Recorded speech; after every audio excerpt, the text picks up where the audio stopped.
The Caged Bird. Once upon a time, there was a farmer who had a parrot at home. The parrot spoke well, and everyone liked it. In the same house, there lived a bat. He too liked the parrot. One night, when everyone was fast asleep, the bat heard someone singing sweetly.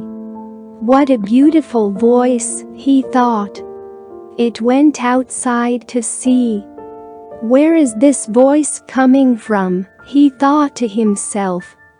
The bat finally saw the parrot singing. He was very happy to see the parrot. "Hi, your voice is very sweet," said the bat. "Thank you," said the parrot. Soon, the bat left the place.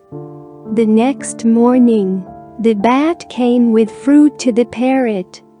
"Thank you, my friend," said the parrot. The next night, again, the parrot started to sing. Again, "Here comes a sweet melody from my sweet friend," cried the bat. The bat went and met the parrot.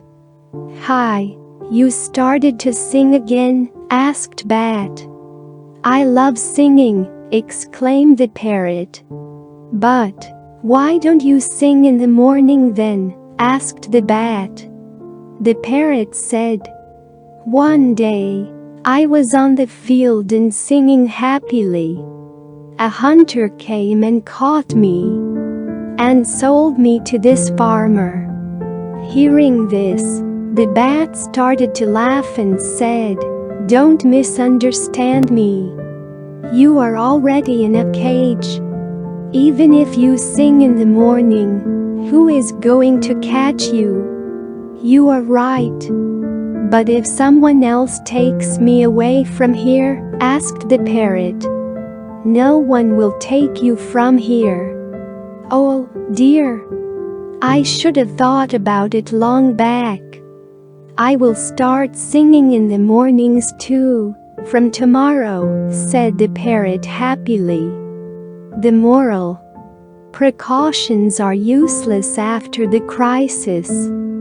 Thank you for watching this video. Please like and subscribe to our channel.